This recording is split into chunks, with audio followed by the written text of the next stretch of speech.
Hello students, good morning. Online class में आपका स्वागत है। देखिए, हम चैप्टर नंबर 2 पढ़ रहे हैं और ये जो चैप्टर है ये है पुष्पीय पादपों में लैंगिक जनन। ये आपको याद हो गया होगा चैप्टर का नाम।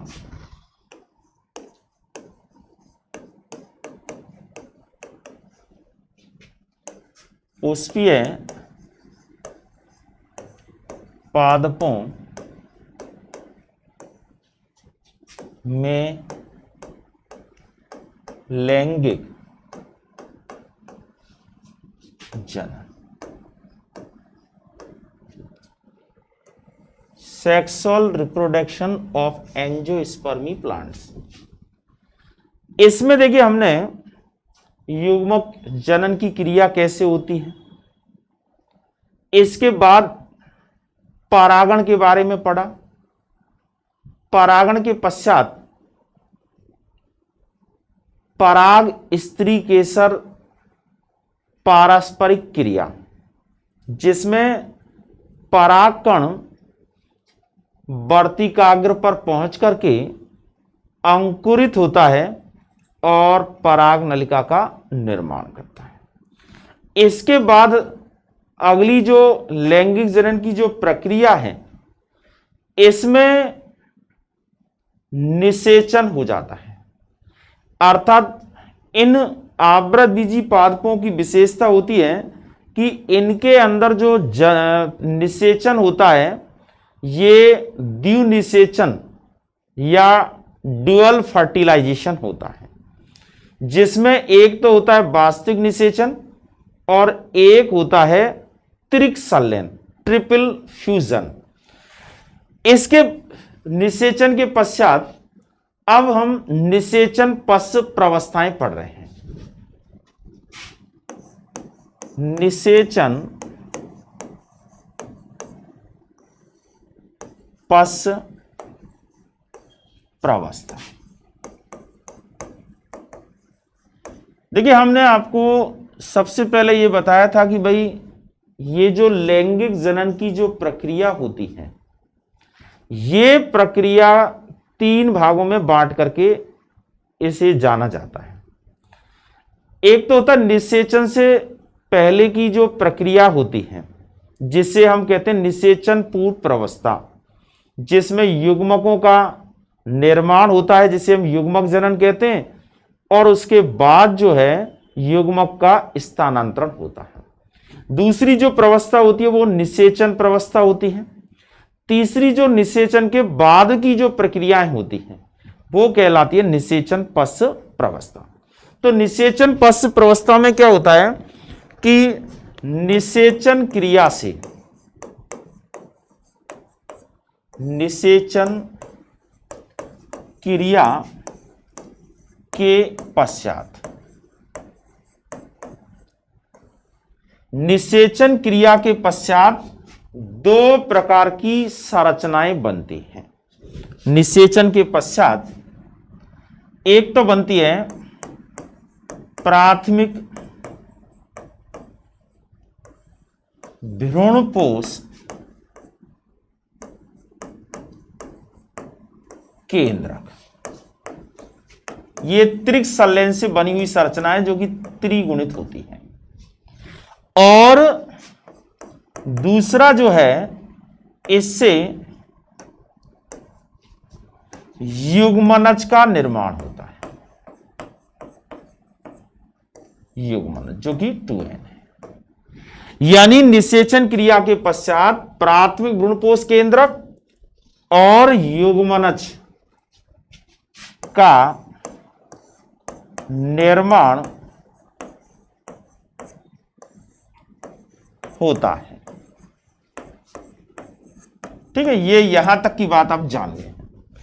अब इसमें देखिए, प्राथमिक भ्रूणपोष केंद्रक जो होता है, इस प्राथमिक भ्रूणपोष केंद्रक से भ्रूणपोष का विकास होता है। प्राथमिक भ्रूणपोष केंद्र से भ्रूणपोष, जिसे हम एंडोस्पर्म कहते हैं, भ्रूणपोष का निर्माण होता है।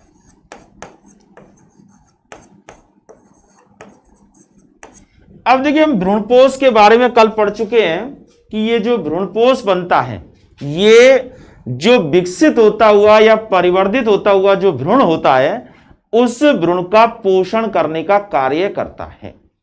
और ये जो भ्रूणपोष है, ये मुख्य रूप से 3 प्रकार का होता है। एक तो केंद्रकीय भ्रूणपोष, एक होता है मध्यवर्ती भ्रूणपोष, और एक होता है कोशिकीय भ्रूणपोष। अब देखिए, ये जो भ्रूणपोष है, ये क्या है कि जो भ्रूण विकसित होगा उसके लिए पोषण का कार्य करता है। तो प्राथमिक भ्रूणपोष केंद्रक से भ्रूणपोष का निर्माण होता है, जो विकसित हो रहे भ्रूण को पोषण प्रदान करता है। ठीक है, अब यहां ये भ्रूणपोष की बात हो चुकी है। अब हम पढ़ रहे हैं युग्मनज। देखिए, इस युग्मनज से क्या होगा, ये वास्तविक निषेचन से बनता है। एक तो नर युग्मक और एक है अंड कोशिका, जो कि मादा युग्मक, इसलिए ये कैसा होता है, द्विगुणित होता है। युग्मनज से भ्रूण का परिवर्धन होता है। ठीक है, यहां जो भ्रूण है वो एक प्रकार से नए पादप का छोटा रूप होता है। तो युग्मनज से जो भ्रूण का परिवर्धन होता है, इस क्रिया को कहते हैं भ्रूणोद्भव। ठीक है, तो अब हम पढ़ेंगे आज भ्रूण उद्भव के बारे में कि ये किस तरह से होता है। तो आप इसे समझ गए होंगे। अब आगे बढ़े हम।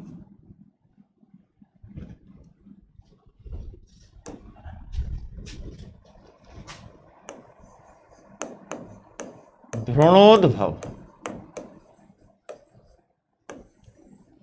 भ्रूणोद्भव अर्थात भ्रूण का विकास होना। इसे हम एम्ब्रियो जेनेसिस कहते हैं। एम्ब्रियो जेनेसिस अर्थात निषेचन क्रिया से बने द्विगुणित युग्मनज से भ्रूण के बनने या विकसित होने, निषेचन क्रिया से बने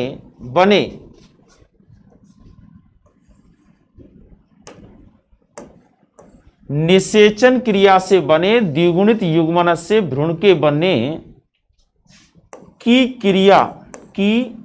प्रक्रिया को भ्रूणोद्भव कहते हैं। भ्रूणोद्भव कहते हैं, यानी हम इसे कह सकते हैं कि भ्रूण के विकास की जो प्रक्रिया है, उस प्रक्रिया को हम क्या कहेंगे, भ्रूणोद्भव कहते हैं। ठीक है, एम्ब्रियोजेनेसिस। तो जब निषेचन हो जाता है उसके पश्चात ही ये भ्रूणोद्भव की प्रक्रिया होती है। शॉर्ट में हम इसे कहें कि भ्रूण के परिवर्धन की क्रिया भ्रूणोद्भव कहलाती है। इसे यूं कह सकते हैं, भ्रूण के परिवर्धन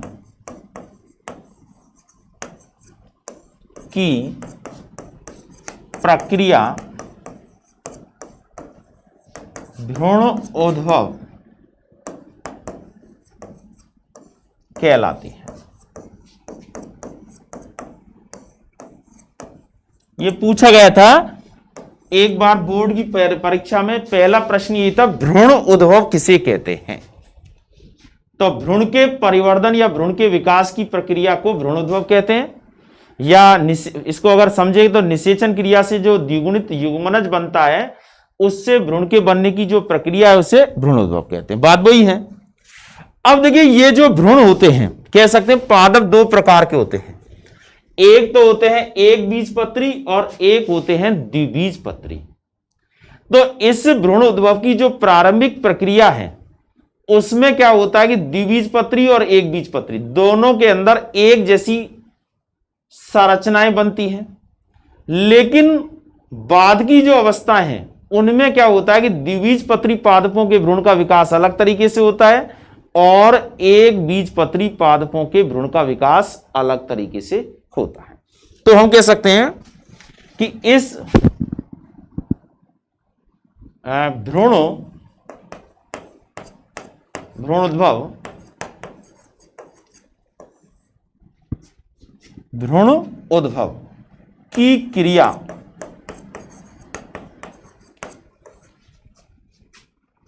उद्भव की क्रिया प्रारंभ में एक बीजपत्री व द्विबीजपत्री पादपों में एक समान होती है, एक समान होती हैं, जो बाद में अलग अलग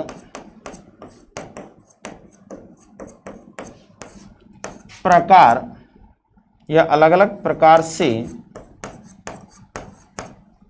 होती है। ठीक है, यानी भ्रूण उद्भव की क्रिया प्रारंभ में एक बीजपत्री व द्विबीजपत्री पादपों में एक समान होती है, जो बाद में अलग अलग प्रकार से होती है। ठीक है, तो अब हम बात करेंगे, यहां देखिए दो तरह के भ्रूणों के उद्भव की प्रक्रिया के बारे में बात करेंगे। एक तो है द्विबीजपत्री और एक है एक बीजपत्री। ठीक है, द्विबीजपत्री को कहते हैं डाइकोटिलीडंस और एक बीजपत्री को कहते हैं मोनोकोटिलीडंस। तो अब हम बात करेंगे द्विबीजपत्री पादपों में भ्रूण का विकास। इसे आप नोट कर लीजिएगा, इसे आप स्क्रीनशॉट लेकर के और इसे लिखें। अगला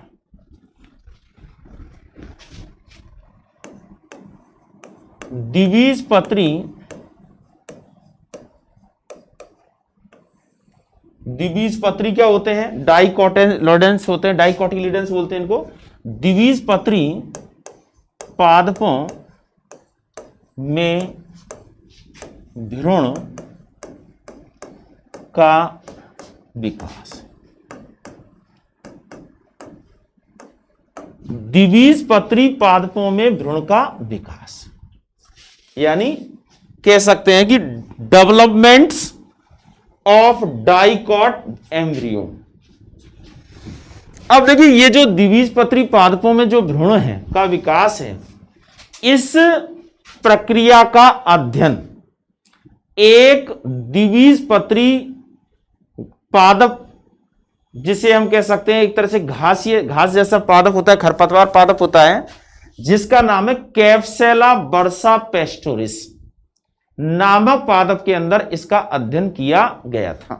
तो कह सकते हैं कि द्विबीजपत्री पादपों में भ्रूण का विकास सर्वप्रथम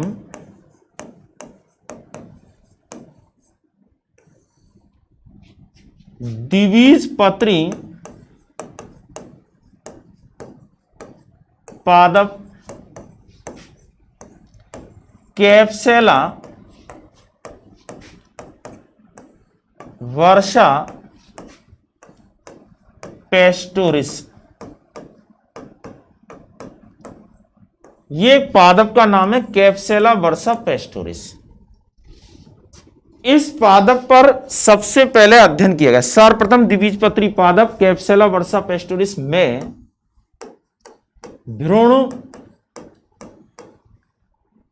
के परिवर्धन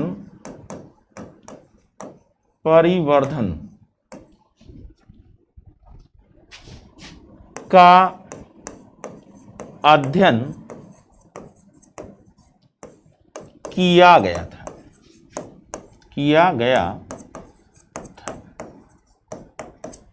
यानी आपसे ये पूछा जा सकता है कि ये जो द्विबीजपत्री पादप का कौन सा पादप है जिसका अध्ययन किया गया था इनके भ्रूण के विकास के अध्ययन की प्रक्रिया को जानने के लिए। तो कैप्सेला वर्षा पेस्टोरिस के अंदर इसका अध्ययन किया गया। सर्वप्रथम द्विबीजपत्री कैप्सेला वर्षा में भ्रूण के परिवर्धन का अध्ययन किया गया। अब ये कैसे होता है, देखिए किस प्रकार से ये क्रिया होती है। तो हम भ्रूण के परिवर्धन की प्रक्रिया का अध्ययन करेंगे।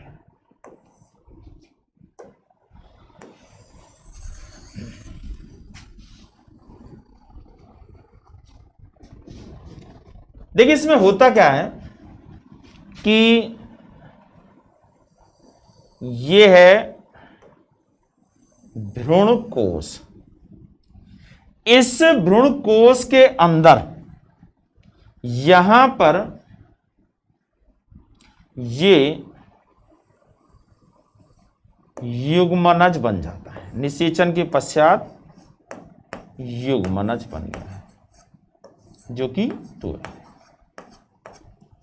ये भ्रूण कोश।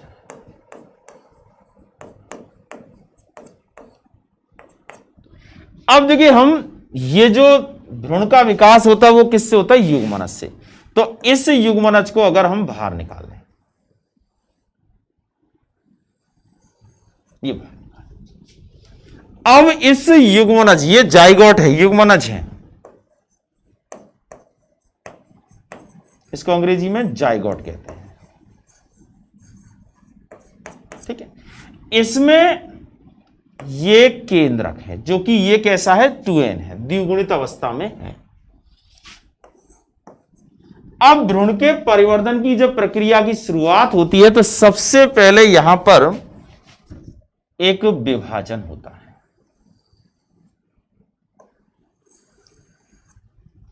और इस विभाजन से 2 कोशिकाएं बन जाती हैं। समसूत्री विभाजन हुआ है। अब देखिए इसमें कि ये जो भाग हैं ये तो निभाग की ओर है और ये बीजांड, ये तो देखिए ये क्षेत्र तो होता है निभाग और ये होता है बीजांड द्वार।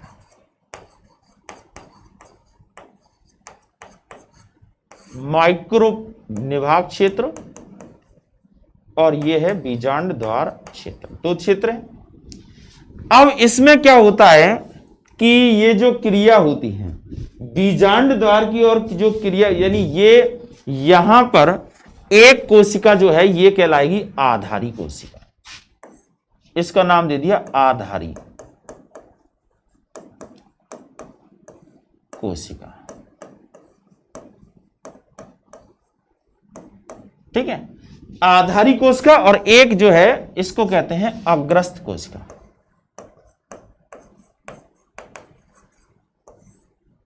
शीर्षस्थ भी क्या देते हैं इसको, कोशिका। अब ये आधारी कोशिका जो है ये तो है बीजांड द्वारी क्षेत्र पर और अग्रस्त कोशिका जो है वो है निभाग क्षेत्र पर। अब इसमें क्या होता है,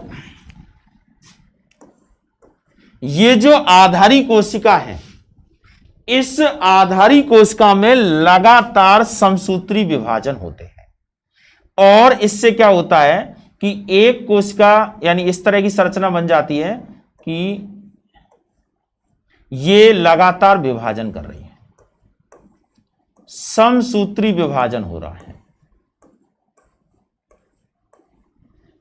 1 2 3 4 5 6 7 और ये ऊपर की 8, ऐसे।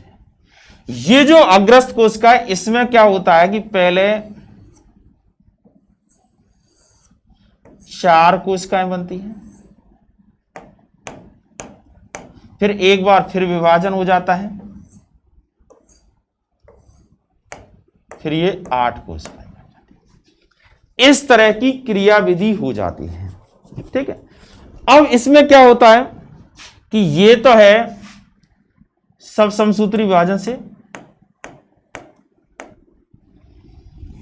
ये ऊपर की जो कोशिका है, जो एक प्रकार से फूली हुई कोशिका होती है, इसको कहते हैं चूसकांक।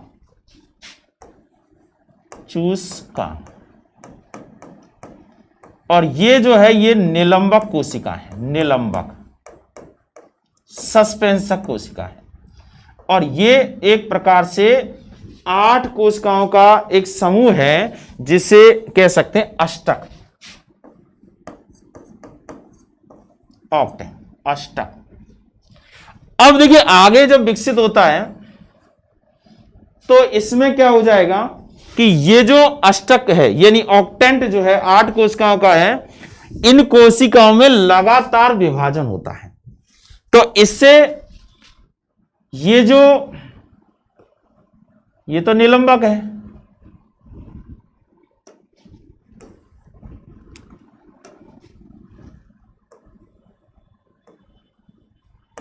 ये कोशिकाएं जो है धीरे धीरे एक तरह से छोटी होती जाती है, और ये संरचना जो है वो इस तरह से हृदय जैसी आकृति के रूप में परिवर्तित होने लग जाती है। अब इनमें केंद्रक है, इनमें सब में, और ये यहां बाहर की जो कोशिकाएं होती हैं ये तो कहलाती है हाइपोवेसल, और अंदर की जो है वो एंडोवेसल कहलाती है। ये अंदर की तरफ की कोशिका है,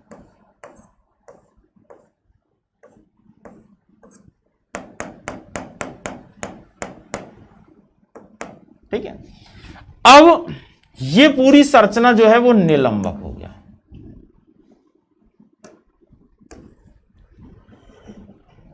ये निलंबक है और ये चूसकांक है।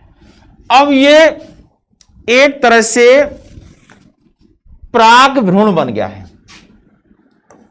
प्राक भ्रूण, हृदय जैसी आकृति का जो रूप बन गया है, ये एक भ्रूणीय संरचना के रूप में बन गया है। अब इसके बाद ये निलंबक जो है ये कमजोर पड़ता जाएगा,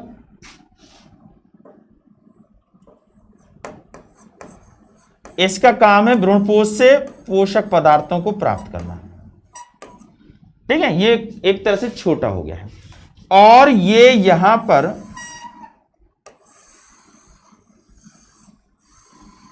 इस तरह की संरचना है।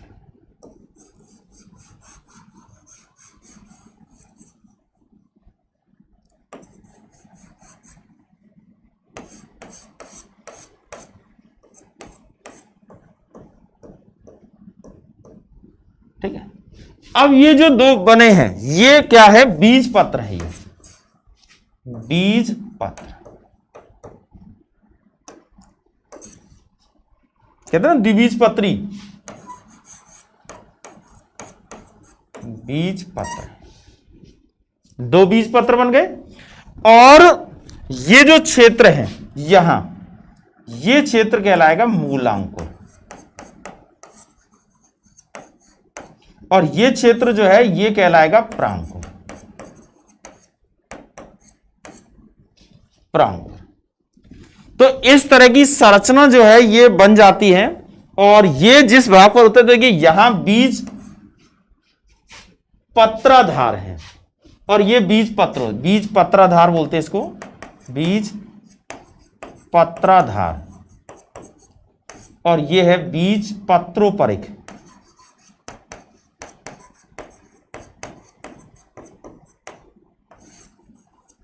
इस तरह से ये एक तरह से भ्रूण जो है वो विकसित हो जाता है।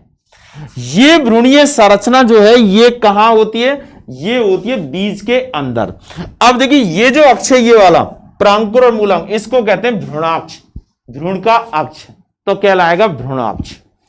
तो इस तरह से ये संरचनाएं एक प्रकार से द्विबीजपत्री पादपों में भ्रूण का विकास हो जाता है।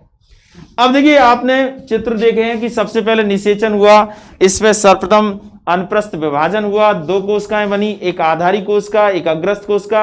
आधारी कोशिका जो कि बीजांड द्वार की ओर होती है, इसमें लगातार समसूत्री विभाजन से एक समसूत्री जो विभाजन होता है वो भी एक क्या है अनुप्रस्थ होता है, जिससे लंबाई में कोशिकाएं व्यवस्थित हो जाती हैं।